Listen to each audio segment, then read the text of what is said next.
मेरे प्यारे साथियों, नमस्कार।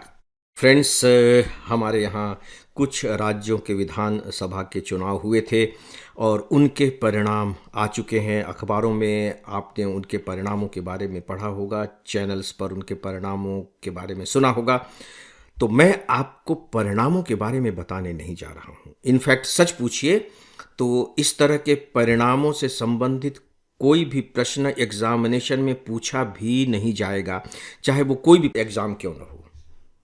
लेकिन मैं बात इसी चुनाव के बारे में करने जा रहा हूं और इस आधार को लेकर के करने जा रहा हूं कि ये जो चुनाव के परिणाम आए हैं, इससे हमारे देश की जो राजनीति है, हमारे देश का जो लोकतंत्र है, उसका कौन सा स्वरूप उभर कर सामने आता है। एक बार मैं फिर से आप दोहराना चाहूँगा कि देखिए, इससे जुड़ा हुआ कोई प्रश्न सीधा सीधा आएगा, इसकी मुझे कोई संभावना नहीं लगती है। तो फिर आप ये प्रश्न कर सकते हैं कि फिर इस टॉपिक पर बात की क्यों जा रही है। मैं इस टॉपिक पर इसलिए बात कर रहा हूं क्योंकि मुझे लग रहा है कि यह हमारे देश की बदलती हुई राजनीति के कुछ परिणामों की ओर हमें इंगित करती है। या ऐसा मैं इसलिए कर रहा हूं क्योंकि मुझे ऐसा लगता है कि ये जो परिणाम आए हैं, ये हमारे देश के बदलते हुए राजनीति की ओर थोड़ा बहुत संकेत करते हैं। और जो पॉलिटिकल साइंस है वो आपके सिलेबस का हिस्सा है। हो सकता है कि यह सीधे सीधे आपके किसी प्रश्न के उत्तर में काम ना आए सीधे सीधे, लेकिन मुझे पूरा विश्वास है कि राजनीति पर यदि कोई प्रश्न पूछा जाएगा तो उसमें आप इसके परिणामों को शामिल करके या मेरी बातों का कोई टुकड़ा उसमें डालकर आप दूसरों की अपेक्षा ज़्यादा अंक हासिल कर सकते हैं। और ये सिविल सर्विस एग्जामिनेशन की दोस्तों बहुत बड़ी चुनौती होती है, जिसे ज़्यादातर स्टूडेंट समझ नहीं पाते। चुनौती यही होती है कि दूसरे ने भी लिखा है, आपने भी लिखा है, लेकिन आपने विशेष क्या लिखा है। और यदि आपने थोड़ा सा भी विशेष कुछ लिख दिया तो वही आपको दूसरे की तुलना में थोड़ा सा आगे ले जाता है। और ये जो थोड़ा सा आगे आप गए हैं, यही तो सब कुछ होता है। इसी से परिणाम बहुत ज़्यादा बदल जाते हैं। एक का लिस्ट में नाम होता है और दूसरा लिस्ट से बाहर होता है। तो दोस्तों, इसी तथ्य को ध्यान में रखते हुए मैं कुछ बहुत ही महत्वपूर्ण बातें आपसे करने जा रहा हूँ। जब चुनाव हो रहे थे, मतदान हो रहे थे, तब आप चैनल्स पर पढ़ रहे थे, अखबारों में भी पढ़ रहे थे कि किस तरीके से बहुत अधिक मतदान का प्रतिशत रहा है। आश्चर्यजनक प्रतिशत रहा है। 90 92 प्रतिशत मतदान हुआ है। ये पहली बार हुआ है इतना ज़्यादा मतदान का प्रतिशत। दोस्तों, यह लोकतंत्र के लिए बहुत अच्छा लक्षण है, लेकिन सवाल ये उठता है कि ऐसा हुआ कैसे। देखिए, इसमें किसी हेरा फेरी की अभी हम आशंका व्यक्त नहीं कर सकते, क्योंकि अब जो मतदान की प्रणाली है वो इतनी परफेक्ट हो चुकी है कि उसमें हेरा फेरी की जाएगी इसकी संभावना न्यून सी रह गई है। आपने देखा है कि किस तरीके से चुनाव आयोग लगातार इन चुनाव को बेहतर तरीके से कराने के पीछे लगा रहा, उस पर कितने सारे आरोप भी लगे, सुप्रीम कोर्ट तक को हस्तक्षेप करना पड़ा, तब जाकर के कहीं ये चुनाव संपन्न हुए हैं, विशेषकर पश्चिम बंगाल के चुनाव के संदर्भ में। और पश्चिम बंगाल में भी वोटों का जो प्रतिशत रहा है वो बहुत अच्छा रहा है। सामान्यतः आप ये मान करके चल सकते हैं कि हमारे यहाँ जो SIR मतदाता सूची के लिए जो विशेष गहन पुनरीक्षण किया गया था, ये शायद उसके कारण संभव हो सका है, क्योंकि बहुत से फर्जी मतदाताओं के नाम कटे, बहुत से जो मृत मतदाताओं के नाम उसमें शामिल थे उन्हें बाहर किया गया। तो जो हमारे पास मतदाता सूची बनी वो परफेक्शन के ज़्यादा करीब थी। यानी कि जो सूची में लोग थे वो एग्जिस्ट करते थे, मतदान करने का उनका अधिकार था और उन्होंने मतदान किया। यह लोकतंत्र के बहुत अच्छे स्वास्थ्य की निशानी है और साथ ही साथ सरकार ने जो SIR किया है उसके प्रति आप कह सकते हैं कि मतदाताओं का समर्थन भी है। एक बहुत अच्छी बात है ये। फ्रेंड्स, आपके लिए एक उपयोगी सूचना, हमारा फुल ऑनलाइन कोर्स है जिससे ऑप्शनल सब्जेक्ट को छोड़कर हम प्री, मेंस और इंटरव्यू तक की पूरी तैयारी कराते हैं। इसके सभी 1000 घंटे के लेक्चर्स वेल एडिटेड और एनिमेटेड हैं। इसके जो 90% लेक्चर हैं मैंने तैयार किए हैं, और मैं स्पेशली बताना चाहूँगा कि हमने इसमें पढ़ाया नहीं है बल्कि समझाया है। आपको इसकी पूरी जानकारी हमारे मोबाइल ऐप और हमारी वेबसाइट पर मिल जाएगी। दूसरी बात दोस्तों कि बंगाल में 15 साल से सत्ता में रही तृणमूल कांग्रेस हार गई है और एक प्रकार से बुरी तरह से पराजित हो गई है। इसका मतलब है कि बंगाल की जनता ने भी कहीं न कहीं इस SIR का समर्थन किया है, और साथ ही साथ बंगाल की जनता ने यह भी कह दिया है कि हमारे यहाँ जो घुसपैठिए आ गए हैं उन घुसपैठियों को बाहर किया जाना चाहिए। सरकार की यह जो नीति है, एक प्रकार से यूं कह लीजिए कि इसे भी लोकतंत्र का समर्थन मिल गया है। देखिए, हालांकि ये चुनाव राज्य के विधानसभाओं के ही थे, लेकिन राज्य के जो विधानसभाओं के चुनाव होते हैं वे कहीं न कहीं राष्ट्रीय आकांक्षाओं की ओर भी संकेत कर देते हैं।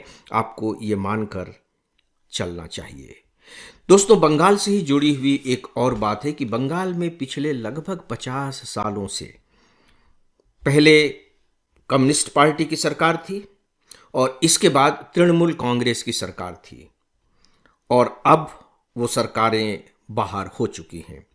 पहली बार इस तरह की सरकार पश्चिम बंगाल में आई है जो केंद्र की सरकार की ही पार्टी की है। यानी कि अब ये लोग उम्मीद कर रहे हैं कि अब पश्चिम बंगाल की राज्य सरकार और केंद्र की सरकार साथ मिलकर काम कर सकेंगी। छोटी छोटी बातों पर जो शिकायतें होती हैं आपस में, या यूँ कह लीजिए कि जो मामले अटक जाते हैं, नीतिगत फैसलों को लेकर के जो टकराव होते हैं, उनके कम होने की संभावना हो गई है। और जब इस तरह के टकराव कम होंगे तो डेफिनेटली इससे पश्चिम बंगाल के जो उद्योग हैं, जो वहाँ का इंफ्रास्ट्रक्चर है और वहाँ जो इन्वेस्टमेंट आना चाहिए, उससे संबंधित फैसले बड़ी तेजी के साथ होंगे और इसका इम्पैक्ट पश्चिम बंगाल के विकास पर पड़ेगा। मैं आपको एक बात यहाँ बताना चाहूँगा कि देखिए, पहले पश्चिम बंगाल में कम्युनिस्ट की सरकार थी। उस दौरान सच पूछिए तो सरकार पर मजदूरों की इतनी जबरदस्त पकड़ हो गई थी कि धीरे धीरे पश्चिम बंगाल का डी इंडस्ट्रियलाइजेशन होता गया। पश्चिम बंगाल एक समय में जो हमारे देश की औद्योगिक नगरी थी, धीरे धीरे वो औद्योगिक नगरी का दर्जा खोती चली गई। और खुद तृणमूल कांग्रेस की जो प्रमुख थी ममता बनर्जी, जो मुख्यमंत्री रही इस बीच में 15 साल तक, वे खुद भी औद्योगिकीकरण के कोई बहुत बड़े पक्ष में नहीं थी। सच पूछिए तो उन्हें सबसे बड़ी लोकप्रियता मिली ही तब थी जब वे टाटा के नैनो प्रोजेक्ट के विरोध में आंदोलन कर रही थी, और नतीजा इसका यह हुआ था कि टाटा को अपना नैनो प्रोजेक्ट वहां से हटाना पड़ा था। इसका मतलब है कि उनके दिमाग में भी पश्चिम बंगाल के औद्योगिकीकरण को लेकर के कोई बहुत सकारात्मक सोच नहीं थी। तो अब लग रहा है कि यह स्थिति थोड़ी सी अलग होगी। यह भी एक अच्छा संदेश है। दोस्तों, इसी से जुड़ा हुआ एक और नतीजा है, वह है केरल का। केरल में जो कम्युनिस्ट पार्टी की सरकार थी वह पराजित हो गई है। कांग्रेस के अलायंस की सरकार आई है, और इसका जो सबसे महत्वपूर्ण संकेत है वो ये है कि अब हमारे देश के किसी भी राज्य में कम्युनिस्ट पार्टी की सरकार अस्तित्व में नहीं है। किसी भी राज्य में। सामान्यतः 3 राज्य हमारे यहाँ थे जहां कम्युनिस्ट पार्टी की सरकारें रही हैं। पश्चिम बंगाल की बात मैं कर चुका हूं, केरल में थी और त्रिपुरा में थी। त्रिपुरा में पहले ही कम्युनिस्ट सरकार सत्ता से बाहर हो गई है और अब केरल से भी बाहर हो गई है। इसी से जुड़ा हुआ एक प्रश्न है, ऐसा क्यों हुआ? क्यों धीरे धीरे भारत से कम्युनिस्ट पार्टी समाप्त होती चली गई? धीरे धीरे उसका डिक्लाइन फेज आ रहा है। आप केंद्र में भी देखेंगे, संसद में पहले उसके कितने सारे सांसद हुआ करते थे, धीरे धीरे उनकी संख्या बिल्कुल नेग्लिजिबल होती चली जा रही है। इसके आधार पर मैं यहाँ विशेष रूप से आप सबसे कहना चाहूँगा कि प्लीज़ कम्युनिस्ट पार्टी का जो भारत में इतिहास रहा है उस पर आपको अच्छे से तैयारी कर लेनी चाहिए। सन 1925 के आसपास ये कम्युनिस्ट पार्टी की स्थापना हो गई थी और इसके बाद धीरे धीरे पार्टी का विस्तार होता चला गया। यहाँ तक कि जो नेहरू जी की समाजवादी विचारधारा थी वह भी कहीं न कहीं कम्युनिस्ट पार्टी से मिलती जुलती थी या बीच की थी, आप कह सकते हैं। लेकिन यहाँ मैं एक बात और बताना चाहूँगा, आप ये मत लिख दीजिएगा कि कम्युनिस्ट पार्टी अब हमेशा के लिए ख़त्म हो गई। नहीं, जो केरल है, केरल में हमेशा कम्युनिस्ट पार्टी कांग्रेस इस तरह के बदलाव होते रहे हैं।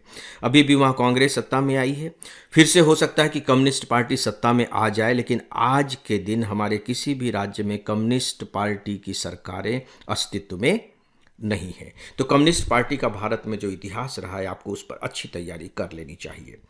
दोस्तों, अब अंतिम जो नतीजा है वो तमिलनाडु का नतीजा है। आप देखिए कि तमिलनाडु में भी पिछले बहुत सालों से डीएमके एडीएमके इनके बीच में सत्ता की बागडोर बदलती रहती थी।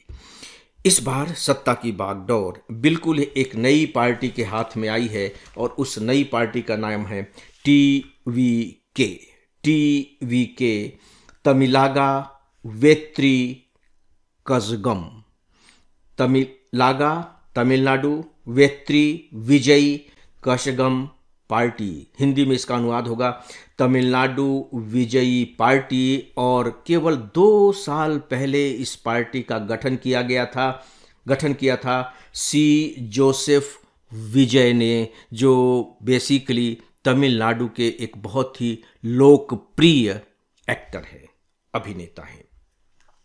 जब आप रामचंद्रन जी का नाम सुनेंगे, जब आप जयललिता जी का नाम सुनेंगे, तो ये एक्टर और एक्ट्रेसेस रही हैं। तमिलनाडु में सच पूछिए तो जो पर्सनालिटी कल्ट होती है, व्यक्ति की पूजा, उसका बहुत बड़ा महत्व है। वहाँ उनके फैंस क्लब बने हुए हैं, यहाँ तक कि उनके मंदिर बने होते हैं जिनमें वे पूजा करते हैं अपने प्रिय एक्टर और एक्ट्रेसेस का।